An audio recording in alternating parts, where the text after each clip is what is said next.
محترم ناظرین، ہم نے آپ کے سامنے ایک ویڈیو میں جادو کی علامات رکھی ہیں کہ یہ علامت سامنے آئے تو سمجھ جائیں کہ آپ کے اوپر کوئی جادو کا معاملہ چل رہا ہے، یہ علامت سامنے آ جائے، یہ علامت۔ اس میں بتلایا تھا کہ کبھی بھینسیں خواب میں نظر آتی ہیں، کبھی سانپ نظر آتے ہیں، کبھی گدلا پانی نظر آتا ہے، یا بعض دفعہ ایسے ہوتا ہے کہ خواب میں بھول بھلائیاں نظر آتی ہیں اور بری شکلیں نظر آتی ہیں، ڈراؤنی شکلیں نظر آتی ہیں، ڈراؤنے خواب آتے ہیں۔ اچھا، بعض دفعہ خواب اتنا یاد رہتا ہے کہ ڈراؤنا تھا، یہ یاد نہیں رہتا کہ کیا چیز تھی جس نے مجھے ڈرایا یا کس چیز سے مجھے ڈر محسوس ہوا۔ اور بعض دفعہ ہوتا ہے کہ خواب میں بندہ جو ہے نا وہ بار بار بھدک رہا ہے، اچھل رہا ہے، اور پاس بیٹھے لوگوں کو پتہ چل رہا ہے کہ اسے خواب میں کوئی تکلیف پہنچ رہی ہے۔ بعض دفعہ یہ ہوتا ہے کہ خواب میں گھبرا کے بندے کی آنکھ کھل جاتی ہے۔ بعض دفعہ تو یہ ہے کہ بندے کی آنکھ بھی کھلتی ہے، چیخ بھی نکل جاتی ہے۔ تو یہ مختلف کیفیات ہیں جو جادو کے مریضوں کے ساتھ ہوتی رہتی ہیں۔ آج ہم صرف ان 4-5 سمٹمز پر بات کریں گے۔ سمٹمز ہم نے آپ کو پہلے بتلا دی ہوئی ہیں کہ اگر ایسا ہو جائے تو آپ نے کیا کرنا ہے۔ یہاں ہم اپنے یوٹیوب چینل پر آپ کے سامنے وہ اعمال رکھ رہے ہیں جو آپ خود کر لیا کریں، اور یہ ہماری خدمت آپ کے لیے فی سبیل اللہ ہے، فری آف کاسٹ ہے، کوئی آپ سے اس کی فیس، کوئی معاوضہ طلب نہیں۔ اور پھر اجازت کے معاملے میں بھی یہ نہیں ہے کہ آپ کو الگ سے فون کر کے یا واٹس ایپ پہ رابطہ کر کے مجھ سے اجازت لینے کی ضرورت ہو۔ ہم نے جتنے اعمال یہاں دیے یا آئندہ دیں گے انشاءاللہ العزیز، اللہ پاک نے اپنی کرم نوازی فرمائی، زندگی، صحت، سلامتی نصیب فرمائی، تو جب تک اللہ پاک توفیق دیں گے ہم آپ کے سامنے مختلف چیزیں رکھتے رہیں گے۔ تو ان کی ہر مسلمان کو اجازت ہے، ہر مسلمان جو عمل بھی کرنا چاہے ہماری طرف سے انشاءاللہ اس کو اجازت ہے۔ اللہ پاک سے ہماری دعا بھی ہے کہ جو مسلمان ہمارے بتلائے ہوئے عمل کو اختیار کرے اللہ پاک اس کو اس کی پوری برکت نصیب فرمائے اور پورا فائدہ نصیب فرمائے۔ یہاں میں ایک بات اور عرض کر دوں کہ جب بھی ہم اللہ کا کوئی کلام پڑھا کریں، سب سے پہلی نیت اس میں آخرت کے ثواب کی ہو کہ یا اللہ جو بھی میں پڑھ رہی ہوں مجھے آخرت میں اس کا وہ اجر جو تیرے ہاں اس آیت کے پڑھنے کا، اس سورت کے پڑھنے کا اجر ہے، اس کے لفظ کا، اس کے حرف کا جو ثواب ہے مجھے وہ نصیب فرما۔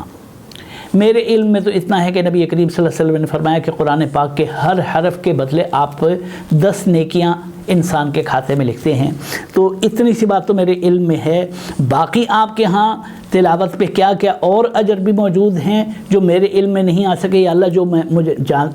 معلوم ہے وہ بھی، جو مجھے معلوم نہیں وہ بھی، سارے کے سارے اجر مجھے نصیب فرما۔ سب سے پہلی نیت یہ ہو۔ اس کے بعد جس کام کے لیے پڑھ رہے ہیں اس کام کے لیے کریں کہ اللہ میں اس کام کے لیے پڑھ رہا ہوں یا پڑھ رہی ہوں، مجھے جنات پریشان کر رہے ہیں، مجھے جادو کی وجہ سے پریشانی ہے، مجھے مالی پریشانی ہے، میں اولاد کے حوالے سے فلاں پریشانی میں مبتلا ہوں، وغیرہ وغیرہ۔ تو اس نیت کو دوسرے درجے میں رکھیں، اور پڑھنے کے بعد اللہ پاک سے دعا بھی مانگا کریں، اور پورے یقین اور اعتقاد کے ساتھ۔ یقین اور اعتقاد جو ہے نا وہ سب سے ضروری چیز ہے۔ امام ابن تیمیہ کے بڑے مشہور شاگرد حضرت علامہ ابن القیم الجوزیہ رحمۃ اللہ علیہ، وہ فرماتے ہیں کہ یہ جو دم جھاڑ کا معاملہ ہے اس میں دونوں فریقوں کا، جو دم کر رہا ہے، جو دم کروا رہا ہے، دونوں فریقوں کا یہ ضروری ہے کہ اعتقاد اور یقین مضبوط ہو۔ ایک کا یقین بھی کم ہوا، ایک کا اعتقاد بھی کم ہوا تو اس کا کوئی فائدہ نہیں ہوگا۔ دم کرنے والا دم کر رہا ہے کہ نہیں یہ بھی مطلب مکر کر رہا ہے، میرے ساتھ فراڈ کر رہا ہے، ویسے ہی پڑھ کے پھونک مار رہے ہیں، کوئی فائدہ نہیں ہوگا۔ اور سامنے دم کروانے والا نخرے سے بیٹھا ہوا ہے کہ جی مطلب یہ مجھے تو کوئی پرابلم نہیں ہے، مولوی پتہ نہیں کیا کر رہا ہے، وہ اس نیت سے بیٹھا ہوا، کوئی فائدہ نہیں ہوگا۔ مولوی 10 گھنٹے بیٹھ کے جو ہے نا پڑھ کے تھک جائے۔ دونوں اعتقاد کے ساتھ اگر بیٹھیں گے تب فائدہ ہوگا۔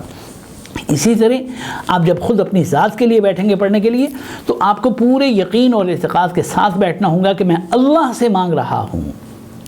اور اللہ سے زیادہ قدرت والی کائنات ساری مل جل کر بھی اللہ کی قدرت کا کروڑواں حصہ حاصل نہیں کر سکتی، اور اللہ جیسی رحیم کریم شفیق ہستی بھی دنیا میں کوئی نہیں۔ وہ رحیم و کریم بھی ہے، وہ قادر مطلق بھی ہے، تو اس کے کرم کا تقاضا یہ ہے کہ میں مصیبت میں اسے پکاروں تو وہ میری مدد کرے، اور اس کی قدرت کا مطلب یہ ہے کہ اس کی قدرت سے کوئی چیز باہر نہیں، وہ ضرور کر سکتے ہیں۔ یہ دونوں چیزیں اعتقاد اور یقین، اعتقاد یہ کہ وہ کریم ہے، اور یقین یہ کہ وہ کر سکتا ہے۔ ٹھیک، تو اب میں اس کا آپ کو بتلا رہا ہوں کہ اگر ایسا آپ کے ساتھ ہو رہا ہے تو آپ نے اس سے بچنے کے لیے اور اس دلدل سے باہر نکلنے کے لیے کرنا کیا ہے۔ دیکھیں، منزل کے نام سے جو ہم آپ کو صبح و شام بتلاتے ہیں اور بار بار بتلاتے ہیں، ہم اپنا جو دوسرا ٹی وی چینل ہے شفا ٹی وی چینل، اس میں بھی بیسیوں بار ہم نے منزل کا بتلایا ہے۔ وجہ کیا ہے کہ ہم سب سے زیادہ اس کا ذکر کرتے ہیں؟ ایک تو وجہ سمپل سی ہے کہ جو قرآن پاک کی آیات کا مجموعہ ہے، ظاہر ہے ہم قرآن سے باہر کہاں جائیں، اور قرآن سے زیادہ بابرکت کہاں سے کوئی کلام لے کے آئیں۔ تو پہلی سمپل اور منفرد وجہ یہ ہے۔ دوسری اس سے بھی اہم وجہ یہ ہے کہ یہ قرآن پاک کی نہ صرف یہ کہ آیات ہیں، بلکہ اس حوالے سے پورے قرآن پاک میں سے اللہ کے رسول صلی اللہ علیہ وسلم نے ان 33-34 آیات کا انتخاب کر کے ہمیں دیا ہے کہ یہ پڑھا کرو۔ اب دیکھیں، ایک میں انتخاب کرتا ہوں، آپ اعتماد کرتے ہیں نا، مطلب یہ حسن ظن ہوتا ہے کہ بھئی شریف آدمی نظر آتا ہے دیکھنے میں، تو جو بتلائے گا غلط رہنمائی نہیں کرے گا، یا ہمارے زمانے کے کوئی بڑے بزرگ ہمیں بتلاتے ہیں، ہم ان پر اعتقاد کرتے ہیں، یقین کرتے ہیں۔ تو کیا خیال ہے کہ ہمارے زمانے کے یا ہم سے 100 سال 200 سال 300 سال پہلے کے جو مشائخ گزرے ہیں، ہم اگر ان کے انتخاب پر پورا یقین کرتے ہیں تو کائنات کی اولین اور آخرین کی افضل ترین ہستی جناب محمد رسول اللہ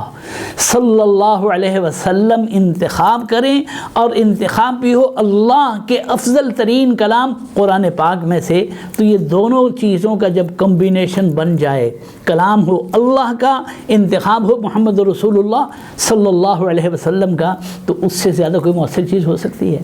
اس لیے منزل دنیا میں بہترین انتخاب ہے، جادو سے بچنے کے لیے، جنات سے بچنے کے لیے، چوروں سے بچنے کے لیے بھی، بلکہ ہر طرح کی بیماری کے لیے۔ حدیث شریف میں آتا ہے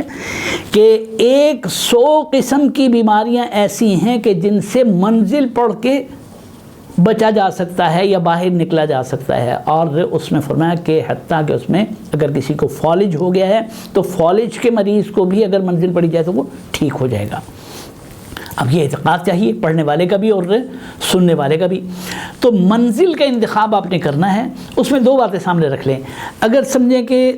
درمیانے درجے کا جادو ہے، کوئی بہت زیادہ مسائل مشکلات وغیرہ اس کی وجہ سے نہیں ہو رہی ہیں، تو سمپل سی بات یہ ہے کہ 3 بار صبح و شام جو ہے نا منزل آپ پڑھ لیا کریں۔ اللہ کرے گا جو چھوٹا موٹا مسئلہ وہ دور ہو جائے گا۔ دیکھیں کہ مسئلہ حل نہیں ہو رہا، 3 کی بجائے 7 کر لیں، مہینہ کر لیں، 1.5 مہینہ کر لیں، اس کے بعد دوبارہ 3 پہ آ جائیں۔ یعنی یہ جو مقدار ہم بتلاتے ہیں اس کو گھٹانے بڑھانے میں کوئی حرج نہیں ہوتی، اس لیے کہ مقدار جو ہے نا وہ تو ہم نے ضرورت کے مطابق بتلانا ہوتی ہے۔ اگر دیکھیں کہ معاملہ اور زیادہ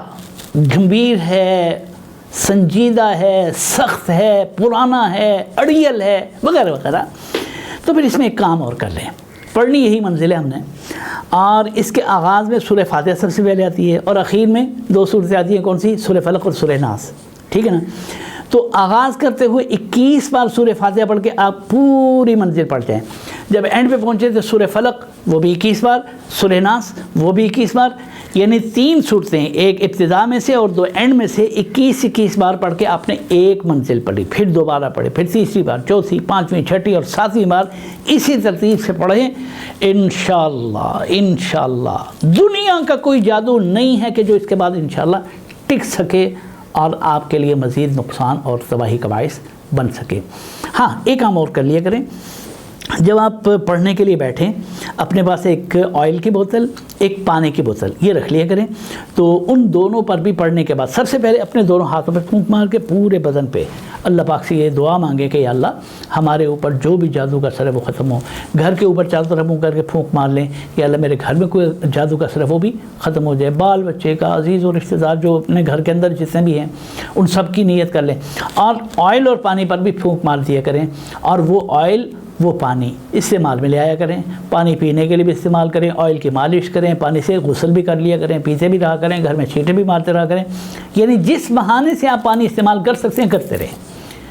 تو یعنی ایک تو یہ آپ تلاوت کریں گے، تلاوت کر کے دم کریں گے، دم کا فائدہ ہوگا۔ دوسرا یہ کہ آپ نے اس تلاوت کو پانی میں بھی سٹور کر لیا ہے اور آئل میں بھی سٹور کر لیا ہے۔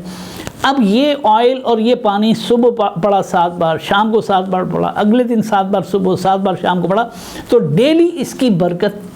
قوت اور تاثیر میں اضافہ ہوتا چلا جائے گا. تو اس میں جتنا اضافہ ہوتا جائے گا آپ کا فائدہ بڑھتا چلا جائے گا.